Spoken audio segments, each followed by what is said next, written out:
atin ngayon. Ako po si Harvey Lenticse at ito ang Basta Dabawenyo.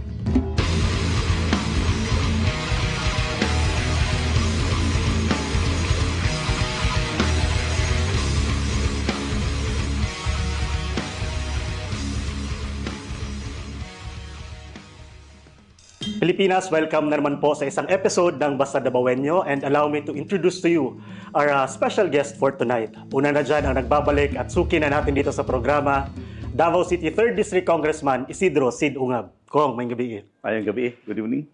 Welcome back, Kong. Yeah, thank you. Happy to be back. Ladies and gentlemen, we are also honored to be joined by some of the prominent figures, especially sa politika dito sa ating bansa. Una na dyan ang ating Duterte Youth Party List Chairman and the former Chairperson of the National Youth Commission, Mr. Ronald Cardema. Sir Ronald, welcome to Davao City po, and welcome to Basta Dabawenyo. Good evening po sa inyo lahat. And last but not the least, Pilipinas, makakasama din po natin ang former House Speaker, Davao del Norte 1st District Representative Congressman Bebot Alvarez. Mayong gabi, Davao Region. Magandang gabi, bayan. Mayong gabi, Kong, Bebot, Kong Sid, and Sir Ronald. Thank you very much po for joining Basta Dabawenyo tonight. And I think hindi mo naman first time sa Davao City, Sir Ronald, ano? You've been here many times. Hindi po, dito po ako kinasal sa... Oo nga, I remember kay Vice President Sara. Apo. Correct. Welcome, and Kong Sid, this will be another interesting episode, no, as we continue to discuss itong pinag-uusapan ng bayan hinggil nga sa ating national budget, particularly itong bicameral report na pinag-usapan na natin the past episodes ng Basta Dabawenyo. Congressman Sid, we have Congressman Bebot here tonight, and Sir Ronald to give also their input and comments on this particular issue, especially Kong Sid, na we have a big development, no? Last January 27, ikaw po, Congressman Sid, together with Attorney Vic Rodriguez and some other concerned Filipinos, finally filed the petition dun sa Supreme Court to declare the national budget null and void without force and effect. Last January 27, you did that, Kong. So please tell us more about this step, Congressman Sid. Yung grupo ni Attorney Vic, they were a group of lawyers who studied the legality, constitutionality, validity of the issues behind the 2025 national budget. Ito yung kasama na yung mga data na binigay ko sa kanila, saka yung mga na-discuss natin. Well, partly, kung ma-remember mo, yung before lumabas yung pinalabas natin na data dito sa Basta Dabawenyo podcast, yung may nakita tayo na mga blank items sa BICAM report, the biggest issue na bumabalik-balik talaga, yung nahabol or na-overtake ng budget ng public works, yung budget ng education sector. Well, let us be reminded, and I think everybody agrees, that the biggest investment that this country and the government should invest is on education. Because education is the equalizer. It bridges the gap between the rich and the poor. It bridges the gap between wealth and poverty. Lalo na sa atin dito sa Mindanao, we belong to the poor areas eh. Ang daming underdeveloped areas dito sa Mindanao. So the only way we can develop, hindi naman tayo mamayayaman, wala tayong kapital. So utak dala ang ating puhunan at saka pawis. So we have to study, make sure that our children get the right education. And aside from that, preparing our future, preparing our children, we can only be competitive worldwide if we are educated Filipinos. So ang nangyari, nahabol. So ulitin ko lang yung nangyari sa budget. When the budget was submitted to Congress, it was clear in the President's message that the highest budget allocation was given to the education sector, which was 977 billion. Then number two, klaro yung presentation nila, yung DPWH was 900 billion. Then pagdating sa BICAM, binawasan ng 31 billion yung 977 billion na DPWH, tapos yung DepEd, no? Yung education sector pala. Yung education sector nabawasan ng 31 billion, tapos yung DPWH or infra na dagdagan pa ng 288 billion for a total of 1.1 trillion. So ang laki ng agwat. So I cannot imagine our BICAM members forgetting the basic rule in our allocation of resources. May constitutional provision that mandates na highest allocation should go to education sector. Bakit yung nakalimutan yan? It's very important. Kaya sabi ko, high time that ipaabot talaga natin sa Supreme Court ito. Kasama na rin yung napag-aralan natin dito, yung about sa blank items in the BICAM report at saka yung PhilHealth. Kasi yung PhilHealth naman kasama talaga sa Universal Healthcare Law yun, at saka funded by Syntax Law. Yung Syntax Law at saka Universal Healthcare Law mo provides that you have to provide a budget under the General Appropriations Act. Yun na, naka-earmark pa nga yung Syntax Law that you have to provide every year a budget for universal healthcare. And you have to take care of the indirect beneficiaries of the PhilHealth. Paano mo yun nga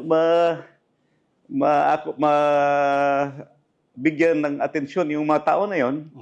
Tinanggalan yung budget, yung 74 billion allocation. So high time that we bring the matter to the Supreme Court for them to adjudicate. Pa-desisyonan nila kung ano yung kanilang adjudication or decision sa mga ibibigay natin na data at mga facts about sa ating petition. So, Congressman Sid, just to confirm, no, some of the points na you're actually raising to the Supreme Court, na una na dyan yung bakit mas mataas ang budget ng DPWH than education, at sinasabi nga natin nga it's mandated by the Constitution na dapat education should have the highest budget. Yes, that's mandatory. Correct. Number two, the blank items doon sa BICAM report. And lastly, yung sa PhilHealth Sa budget. PhilHealth, yes, kasama yun. Budget. Ito lang ba, Kong Sid, or there are also other points? Hindi ko na ma-remember yung iba kasi nagmamadali akong pipirma the other day at saka kahapon na i-file na. But I'm still waiting for the received copy kasi pagkapirma ko, umalis na ako. The lawyers went to the Supreme Court yesterday. Sila nang nag-file. Correct. Oh, thank you very much, Kong Sid. No, I think maraming mga Pilipino, especially yung mga nagulat din sa revelation na to, Kong Sid, na nag-aabang. Ito talagang sa petition na finally na-file na sa Supreme Court. Kung klaruhin ko lang, pagka may na-file na naunang petition, hindi naman necessarily na wala nang ibang pwede mag-file, Kong, di ba? Si Attorney Speaker Alvarez ang magaling sumagot yan. Correct. Since nandito din na, yun nga, I think we are really honored to be joined by the former House Speaker himself also, no? And to Congressman Bebot, please tell us, sir, you were once a House Speaker. Itong mga pangyayaring ito, sir, dyan, no, sa Congress, what can you say about this, sir? And especially on this petition ngayon nila Congressman Sid sa Supreme Court. Well, sa mga nangyayari ngayon sa Kongreso, no, talagang irregular ito. Dahil sa aking pagkaalam, matagal na rin ako naging congressman. Ngayon lang ito nangyayari. Yung ibang mga nakaraang speaker, including myself, hindi kami nagkaroon ng lakas ng loob para pakialaman yung budget na naaprubahan na ng plenary. Kasi ang proseso kasi dyan, BICAM report. So yung BICAM report na yan, pirmado yan ng lahat ng mga BICAM members. Ngayon, dadalhin ngayon sa plenary, paaprubahan sa lahat ng mga congressman. Yun ang pagbubutuhan. Kung ano yung napagbutuhan doon, yun naman ay dadalhin ngayon sa magiging enrolled bill. So, subject na sa printing. From printing, yun na yung iaakyat nila for signature ng presidente. Ngayon, dito sa mga nangyari, ay nagkaroon tayo ng ebidensya na blanco yung mga itong dumating sa plenary na BICAM report, blanco, maraming items, blanco. Ang tanong, bakit pagdating sa enrolled bill ay na-fill upan na? So saan nila niyari ito? Sa printing. Doon po nangyayari yan. Pinakialaman nila yung printing. Hindi sinunod kung ano yung inaprubahan ng plenary. Kaya nung dumating sa Malacanang, kumpleto na yung yung bill. Na hindi dapat dahil dapat yan yung enrolled bill mag-reflect doon kung ano yung inaprubahan ng plenary. Ang pwedeng makialam doon, siyempre number 1, Speaker of the House. Number 2, yung chairman ng Appropriations Committee. O kaya yung SecGen, pwede rin makialam doon. Correct. Kasi nga, yun nga yung, I think, ang punto doon. Blanco naman yung pirmahang BICAM, at yun nga sinasabi nila, sa enrolled bill, kumpleto naman. So wala naman problema dapat. But yun nga ang sinasabi mo, Kong Sid at Kong Bebot, BICAM yung basehan ng enrolled bill mo. Oh. Dapat kung blanco ang BICAM report, blanco yung inaprubahan ng plenary, dapat ang enrolled bill mo, blanco rin. Hindi pwedeng blanco-blanco tapos biglang nagkaroon ng amount doon. Doon ang problema. Correct. When you were House Speaker, Kong Bebot, this has never happened. Hindi. Mahirap yun kasi hindi ako nagkaroon ng lakas ng loob para gawin yan. Dahil as a lawyer, alam natin na crime yun. May krimen na nangyari doon. Criminal act yan. Mahirap yan. Thank you, Congressman Bebot. I'd just like to get also the comments of our chairman from the Duterte Youth Party List. Sir, the party list Duterte Youth has been an advocate, no? I've voted for you guys, strong advocate for good governance and transparency. With all this po na nangyayari dyan sa Congress, especially itong sa BICAM findings, no, expose. Ano po ang tingin nyo dito, sir? Your thoughts on this matter? Yes, sir. Unang-una, we're very honored na makasama ang ating dalawang veteran members of Congress kasi sila ay Speaker and Chairman ng Appropriations. Kumbaga, lahat ng technical aspect ng patungkol sa budget, kaya talaga nilang ma-detect yung mga nangyayaring irregularities ngayon. Kasi madaming nakikinig sa ating mga Pilipino, milyon-milyon, talagang ang kasama po natin ngayon, talagang kaya nilang ma-detect kung ano yung mga nangyayaring irregularities ngayon.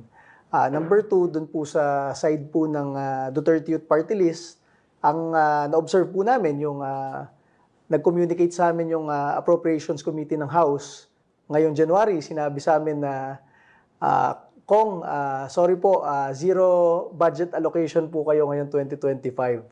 So kami, siyempre, kami naman sa Duterte Youth Party List, busy lang kami pakikipag-debate, pakikipag-away dito sa mga makakaliwa sa Kongreso. Talagang tinututukan namin yan kasi ayaw namin yung ating mga kabataan ay ma-recruit ng mga makakaliwang grupo at maging NPA. Tutok rin ang Duterte Youth Party List sa pagtulong sa ating mga pulis at sundalo, tropa ng gobyerno. Yun ang pinagkakabisihan namin. Tapos, siyempre, para sabihan kami na kami ay zero budget allocation ngayon 2025, talagang kaya namin na-realize kung ano ba yung nangyayari doon sa BICAM na yon. Kasi ang ating mga kasama ngayon, alam na alam nila yan eh. Pero kami, nalaman lang namin kung ano yung BICAM talaga kasi nabiktima kami doon sa BICAM. Sinabihan kami na there was a BICAM amendment na zero budget allocation po kami ngayon 2025. So, sana po, yun ang nare-realize nung kumbaga in layman's term, natanggalan po kami ng allocation. And sa amin, sa Duterte Youth Party List, okay lang yon. Kasi ang pinaglalaban naman namin, kung anong pinaglalaban ng Pangulong Duterte sa kriminalidad, sa mga drogista, at sa NPA na terorista. Kaya suportahan po natin ang ating mga sinasabi ng ating mga House leaders dito dahil kung meron pong makakapansin ng mga irregularities ngayon, silang dalawa po yun. Naging House Speaker po natin, Congressman Bebot Alvarez and House Appropriations Chairman Kong Sid Ungab po. Thank you very much, sir. Balikan ko lang yung, I think it's very disheartening to know, no, na I think you're one of the few party list there na talagang lumalaban sa yung illegal recruitment ng mga kabataan na sumali sa mga makakaliwang grupo. And now, isa kayo sa maging biktima or ano ba, na zero ang budget. Sir, tanong ko lang, how will this affect now your programs and initiatives? Having no budget at all, how can the office function? Wala naman po. Tayo naman talaga sanay na talaga nakatutok sa pakikipag-away dito sa mga makakaliwang grupo. Alam nyo, noong panahon ni Pangulong Duterte, pag upo niya, ang NPA ay 89 guerrilla fronts. May batalyon pa, may mga balangay at pulutong. Sa Kongreso, 8 silang kongresista na makakaliwa. Nung midterm ni Pangulong Duterte, yung 8 naging 6 na lang. Nung paalis na si Pangulong Duterte, 2022, yung 8 na naging 6 ay naging 3 na lang. Tapos yung guerrilla fronts ng NPA, mula 89, naging 13 na lang. Naubos yung batalyon at mga balangay ng NPA. Napakalaking tulong nito para sa ating mga pulis at sundalo. Talagang nawala yung mga teroristang NPA, nadurog sila. Kaya nga po, ang kinakakaba ko, actually hindi yung pagkawala ng budget sa Duterte Youth Party List Kasi nakikita kong very active ngayon yung mga makakaliwang kongresista. Baka sa kanila pala napunta yung ibang malalaking budget. Nag-file pa sila ng impeachment complaint laban kay Vice President Sara Duterte. First time ko makita na nag-reunion yung mga 12 dating makakaliwang kongresista and incumbent. So baka sila yung nabigyan ng malaking budget. And alam nyo, hindi lang makapagsalita ang ating mga pulis at sundalo, merong epekto sa kanila yan. Pag malakas yung mga makakaliwang kongresista, malakas rin yung recruitment to replenish the ranks of the NPA. Sino bang pinapatay ng NPA? Ating mga pulis at sundalo. Kaya yun lang po ang aming concern mula sa Duterte Youth Party List na parang naubos ni Pangulong Duterte ang ating mga NPA terrorists. Talagang from 89 units, naging 13 na lang, ngayon pipito na lang. Baka ngayon pa lumakas uli. Kaysa maubos sila ngayon 2025, baka napupunduhan sila. So dapat po yan ang pagtulungan natin ngayong eleksyon na ito, talagang maging mapagmatsyag po tayo sa ating mga iboboto ngayong midterm na ito. Thank you, Sir Ronald. No, I think the points you've raised, few of the effects na nga itong mga nangyayari, especially sa budget dyan natin sa national budget natin. Balikan ko lang Kong Sid and Kong Bebot itong sa petition na final natin sa Supreme Court, Kong Sid. I think the question right now of the ordinary Filipinos, napasa na doon sa Supreme Court, ano ang ina-expect natin sa part ng siguro sa Supreme Court na next step or even sa mga concerned agencies na maaaring ma-involve, the DOJ, the all other agencies na magiging apektado sa petition na to? Well, sa akin, no, ako ay naniniwala pa rin na yung sistema dito sa ating bansa ay gumagana. Lalong-lalo na yung meron tayong judiciary, gumagana siya. At hindi sabihin natin na kagaya ng ibang mga ahensya na natatakot. Takot dahil alam naman kung balikan ka nung administrasyon, mahirap din. Kaya nga dito, gusto ko rin magpasalamat kay Congressman Sid Ungab dahil ilan lang sa mga kongresista ngayon na tumatayo talaga. Dahil standing up is the most inconvenient position para tumayo ka laban sa administrasyon. Pero hindi naman po pwedeng, basta umupo na lang tayo kahit nakita na natin na talagang talamak yung katiwalian, garapalan talaga yung korupsyon. Lalong-lalo na sa House of Representatives. Matindi talaga. Thank you, Kong Bebot. Congressman Sid. Well, I am hoping that the Supreme Court will act on this as Congressman, former Speaker Bebot had said. We have very high trust in the judiciary. At saka wala na tayong pwedeng pupuntahan kasi napirmahan na yung budget That's the only last recourse we could do to seek adjudication from the Supreme Court para mapag-aralan nila yung mga facts and figures na i-present natin.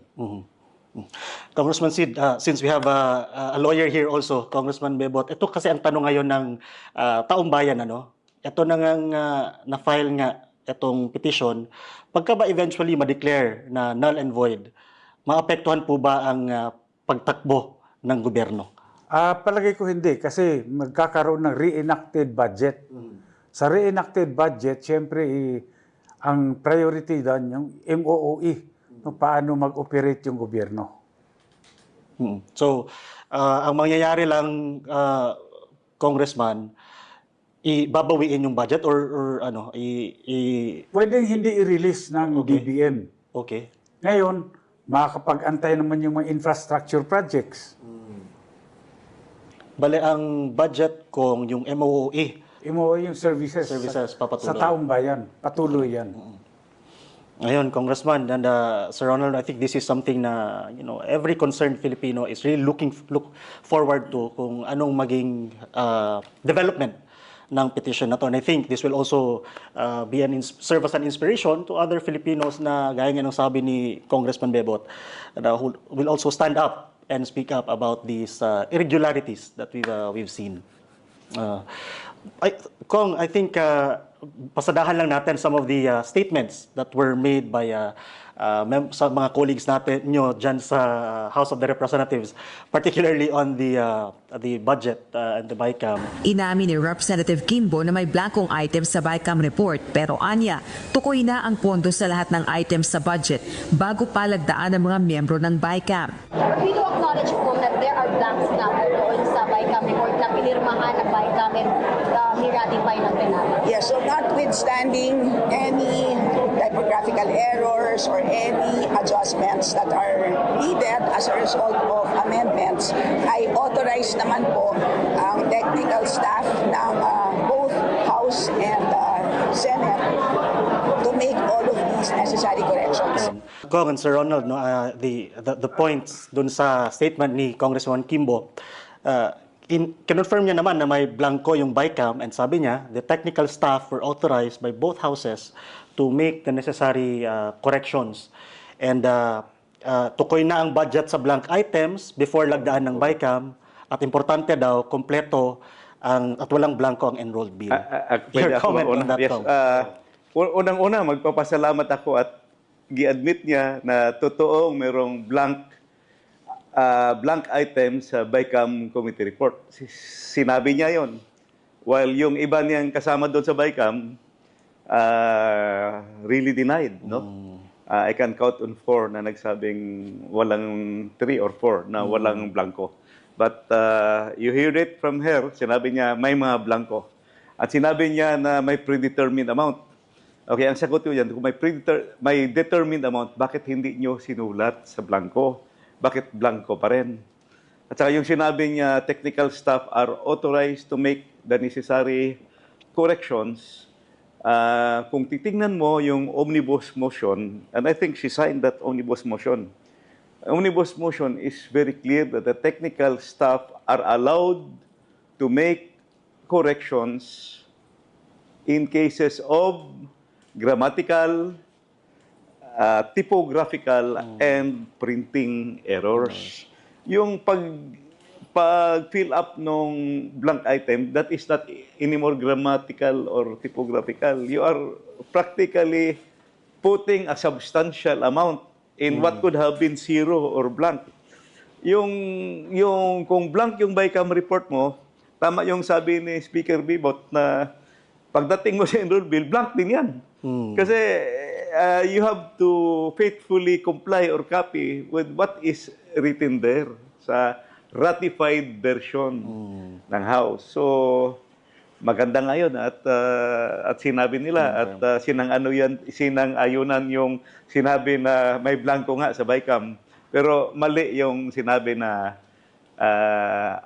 ministerial corrections, that can never be because the technical staff are only authorized to make typographical, grammatical, and printing errors. Correct. Thank you, Congressman Sid. Congressman Alvarez, your comments on that statement. Well, may nagsabi kanina na politika lang yan, di ba? Talaga namang part ng political process ito eh. political exercise ito na merong budgeting, merong anomalya sa proseso. Natural, questionin natin yan. Ngayon, sinasabi nila na karapatan natin yan, tama yun. Kahit daw magpunta, kahit anong korte. Wala naman tayo ibang pupuntahan, Supreme Court, di ba? Yun lang ang pupuntahan natin. Hindi naman tayo pwedeng pumunta ng Victoria Court. Supreme Court ang pupuntahan natin, Korte Suprema. Hindi pwedeng kahit anong korte pwedeng puntahan. Hindi pwede. Mali yun. Congressman Alvarez, as a lawyer, yung sinabi na, pwede ba talaga, klaro naman nasa omnibus guideline, no? Pero yung sinabi niya na the technical staff were authorized naman daw to make the corrections. Tama naman yan. Tama yung sinasabi ni Congressman Ungab kanina na pwede naman talagang authorize yung technical working group para gumawa ng corrections. Pero hindi yung palitan mo yung amount o dagdagan mo yung amount. Hindi ganon. Grammatical errors, typographical errors, pwede yun. Yung mga minor things na hindi naman apektado yung mismong yung talagang laman ng budget. Correct. Especially the figures, the amounts. Correct. Thank you, Congressman Sid and Congressman Bebot. Sir Ronald, I'd just like to get your thoughts also after hearing their comments on that matter. As a Filipino and an advocate for transparency, what's your thoughts on that, sir? Yes, ako po, sinusundan ko lang ang sinasabi ng ating speaker at chairman ng APRO dati. Pero siyempre, tama yung sinasabi nila na how can technical staff edit, di ba? Zero yun blanco How can they put an amount there from millions to billions, di ba? Nakalagay, typographical, grammatical, and printing errors. Very minor yung abilities ng technical staff para mag-edit. Pero pag na-approved nung sa BICAM report, ang napirmahan nila, zero, blanco, dapat yun na nag-reflect doon sa kung saan ipinasa yon. Bakit pagpasa, meron ng amount, di ba? Ang sinasabi ng Malacanang, sinabi ng presidente, doon daw sa pinirmahan niya, walang blanco. Hindi naman yun ang niraise ng dating Pangulong Duterte. Ang niraise niya yung sa BICAM. Di ba? Blanco yun, pinirmahan ng mga BICAM members na blanco yun. How come nagkaroon ng amount doon? Sinasabi nila, the technical staff can edit. Can the technical staff determine on their own kung ilang bilyon o ilang daang bilyon o ang ilalagay na amount doon? Siyempre hindi. They are not even signatories doon sa report na yon. So yung sinasabi dyan, medyo may flaws talaga doon. At very valid yung concern ng ating dating speaker at dating chairman ng APRO. Thank you, sir. Congressman Alvarez and Congressman Ungab, do you think some people, with these pronouncements and statements na halo-halo na, do you think some people are trying to discredit the importance of the BICAM report? Kasi ang nagiging punto nila ngayon, may blanco nga doon, pero ang importante, kompleto ang enrolled bill So doon sila focus At the end of the day, enrolled bill daw ang mahalaga. Do you think ganun ang nangyayari? To condition us na hindi naman mahalaga yung BICAM? Congressman Bebot. Well, yung BICAM kasi, kaya mahalaga yan. Dahil siyempre yung version ng House at saka ng Senado, normally magkaiba yan. Ngayon kaya nagkaroon ng BICAM para i-reconcile yung mga differences sa both houses. Ngayon, kung ano yung mapag-agrihan sa BICAM, yun dapat yung mag-reflect sa enrolled bill. Ngayon, kung blanco yung BICAM, blanco din yung inaprubahan ng plenary. Zero dapat yan. Kahit nga, lagyan mo ng 1 yan, violation pa rin yan. And Congressman Sid. Yung sa mga experiensyado na sa budgeting, merong 2 steps dyan na tinatawag nating faithful copy, parang Xerox copy. Yung from NEP to GAB 1, yung first reading na GAB 1, yung GAB mo. NEP to GAB, that's faithful copy, Xerox copy yan. Parang kung ano yung nasa NEP, kukopyahin mo. Yung BICAM report mo, faithful copy din yan, doon sa yung enrolled bill. Hindi ka pwedeng gumawa ng enrolled bill na wala doon sa BICAM report. Malaking kasalanan yan. in the words of former Speaker Alvarez, criminal. Crime. Right. Do you think, Kong, at the end of the day, if truth prevails, may mga makukulong talaga dito, sir? Kung talagang susundin yung batas, mukhang meron. Kaya nga ako, gusto ko rin manawagan. Marami namang magagaling na criminal lawyers dyan. Iba ka naman pwedeng tumulong dito sa atin. Right. Thank you, Kong. So, yun nga, no? I think many of our fellow Filipinos are mag-aantay sa talagang ano pa ang magiging development nito, Congressman Sid, Kong Bebot, and Sir Ronald. Ano? And for sure, Kong, this will not be the last time, again, as you mentioned, because, right from the start, we have been very consistent. You have been very consistent in pointing out the irregularities or the questionable things in the BICAM. For the past weeks, we've heard many versions ng statements from the executive department and from the legislative. Deny, inadmit. But I think the point here is from your end, Congressman Sid, you've been very consistent. You found irregularities, that's why we're questioning it, and we've brought it up sa Supreme Court. So hihintayin natin yan. Congressman Sid, Congressman Bebot, are there any other things that you wish to discuss, particularly on the budget issue? Itong nangyari ngayon, yung blanco, tapos merong nag-fill up, pinadala sa Malacanang, pinapirmahan sa Pangulo. Malinaw ito na ginago talaga nila yung Pangulo rito. Ginago nila. Kung hindi pagago, ginago nila rito. Ngayon, ikaw ang Pangulo ng Pilipinas, papayag ka ba na ginago ka ng mga taong to? Dapat gumawa ka ng hakbang dahil nakakahiya ito.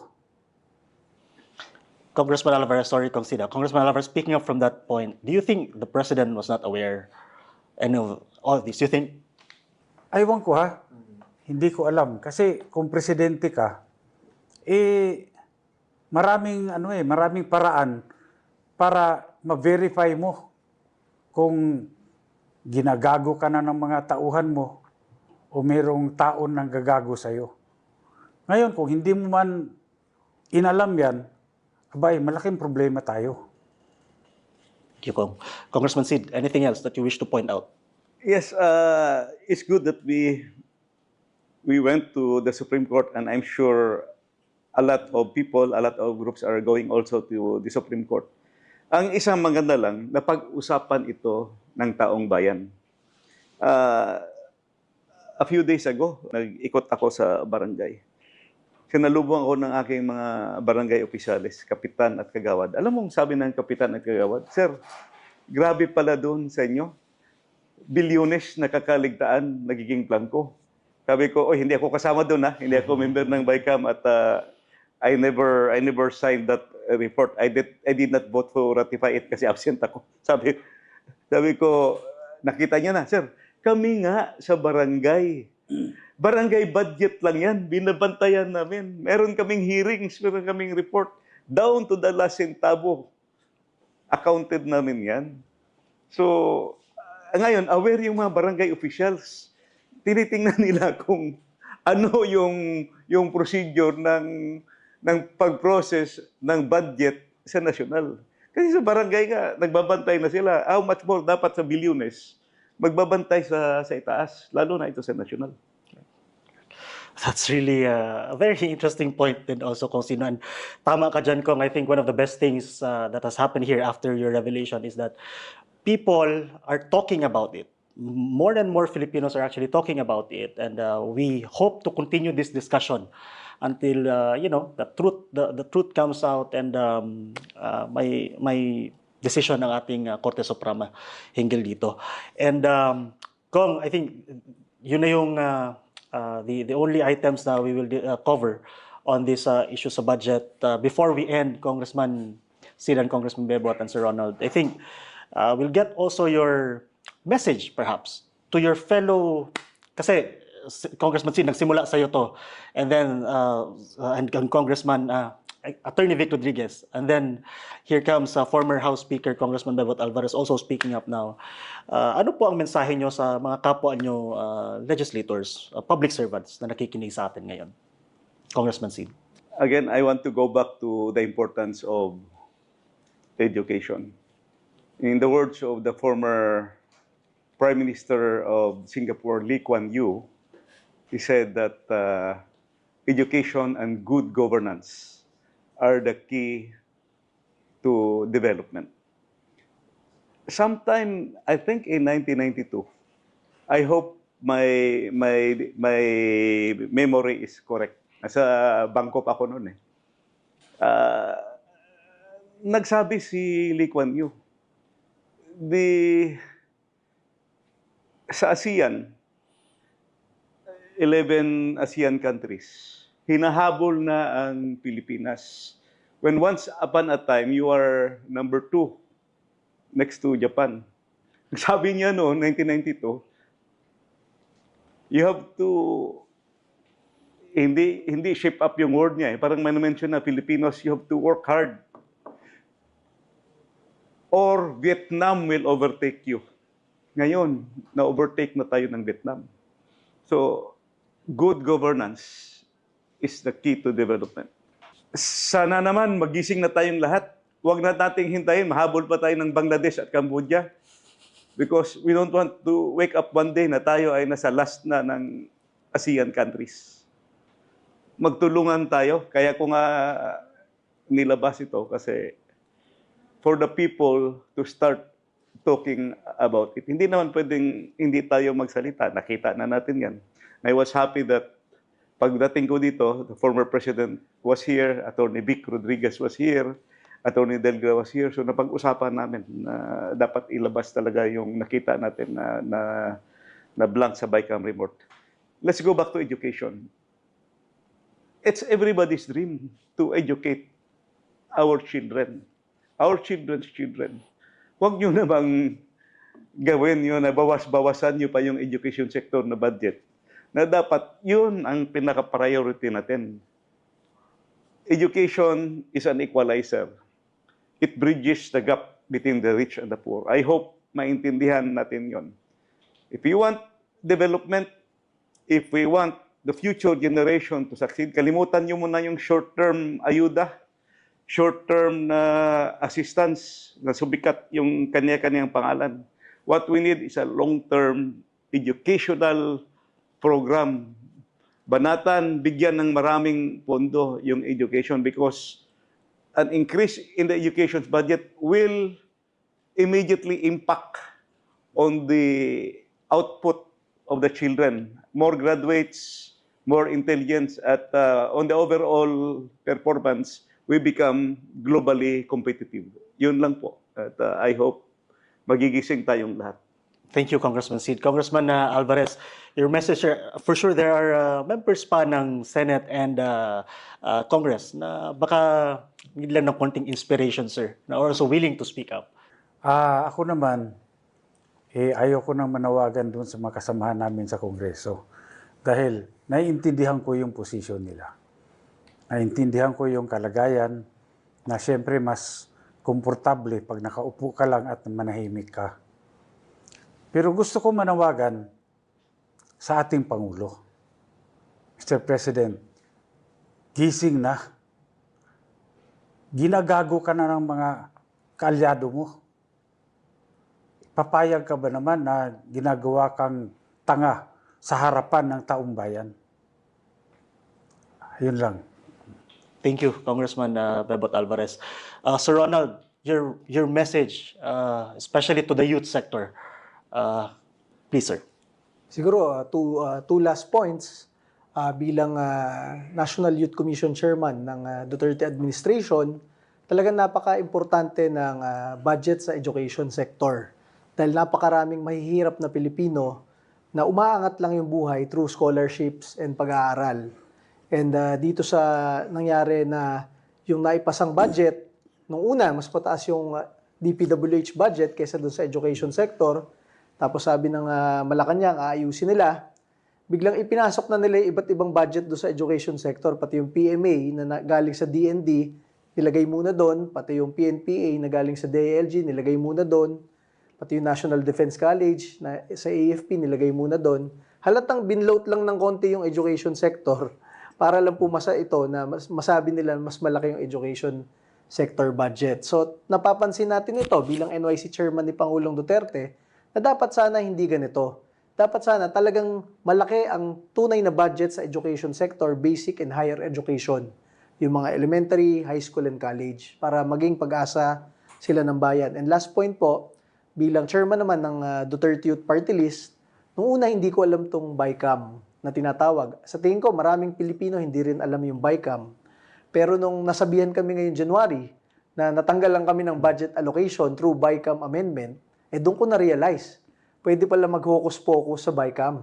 Kaya lalo ko nakinig kina Speaker Bebot at kay House Appropriations Chairman natin dati, si Dungab, dahil mas gamay nila ito. At masabi ko sa inyo, dapat lalong makinig at maging mapagmatsyag ang taong bayan. Kasi ito ay budget ng Republika ng Pilipinas.